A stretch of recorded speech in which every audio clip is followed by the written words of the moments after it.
আপনি কি ফ্রিল্যান্সিং করতে চান কিন্তু মাথায় একটা বড় প্রশ্ন, ফ্রিল্যান্সিং করতে কেমন কম্পিউটার বা ল্যাপটপের প্রয়োজন?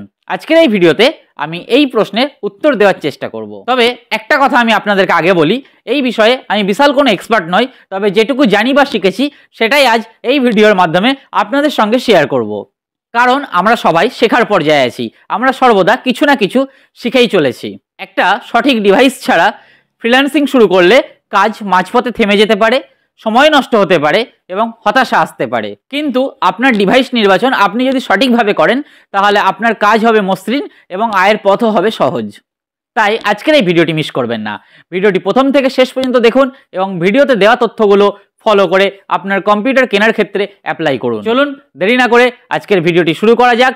আর শুরু করার আগে অবশ্যই বলবো, আমাদের এই চ্যানেলে নতুন হলে চ্যানেলটা সাবস্ক্রাইব করে সঙ্গে থাকবেন এবং লাইক, কমেন্ট ও বন্ধুদের সঙ্গে শেয়ার করতে ভুলবেন না। ফ্রিল্যান্সিং কাজের ক্ষেত্রে আমাদের কম্পিউটারের যে স্পেসিফিকেশনের উপর জোর দেওয়া দরকার তা বলতে আমাদের প্রথমেই বলতে হয় প্রসেসরের কথা।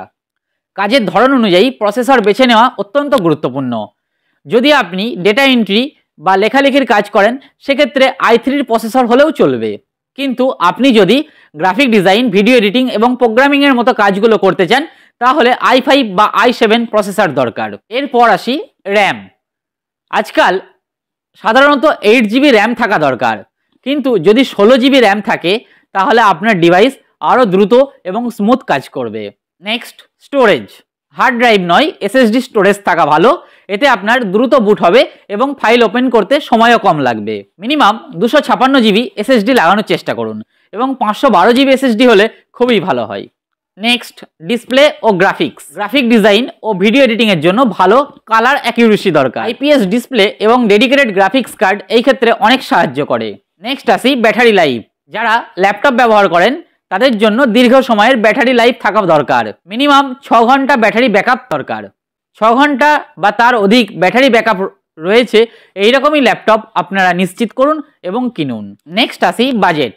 যদি আপনি নতুন হন তাহলে অবশ্যই কম্পিউটার কেনার সময় আপনার বাজেটকে মাথায় রেখে কম্পিউটার কিনতে হবে। ন্যাচারালি আমরা আমাদের প্রাথমিক কাজকর্ম চালানোর জন্য সাধারণত আমরা 35 থেকে 40 হাজার টাকা খরচা করলেই একটি ভালো মানের কম্পিউটার কিনতে পারবো। তবে ভবিষ্যতের চাহিদা মাথায় রেখে একটু উন্নত ডিভাইস বেছে নিলে ভালো হয়। তো বন্ধুরা, এই ছিল কম্পিউটার কেনার ক্ষেত্রে কিছু ছোট ছোট তথ্য যা আমার একান্ত ব্যক্তিগত মতামত এবং অভিজ্ঞতা থেকে শেয়ার করা। সুতরাং এখন আপনি আপনার কাজের ধরন অনুযায়ী আপনার ডিভাইস বেছে নিন।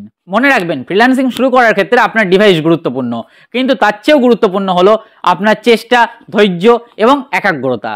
সবশেষে এটাই বলবো, ডিভাইস বাছাইয়ের সময় নিন এবং দক্ষতা বাড়িয়ে নিজেকে প্রতিষ্ঠিত করুন। আজকের এই ভিডিওতে দেওয়া তথ্যগুলো আপনার কম্পিউটার কেনার ক্ষেত্রে যদি একটু হেল্পফুল বলে মনে হয় তাহলে অবশ্যই আজকের এই ভিডিওতে একটি লাইক দিন এবং ভিডিওটি শেয়ার করুন ও চ্যানেলে নতুন হলে চ্যানেলটি সাবস্ক্রাইব করে সঙ্গে থাকুন। দেখা হচ্ছে পরবর্তী কোনো ভিডিওতে। ততক্ষণ পর্যন্ত ভালো থাকবেন এবং সুস্থ থাকবেন। ধন্যবাদ।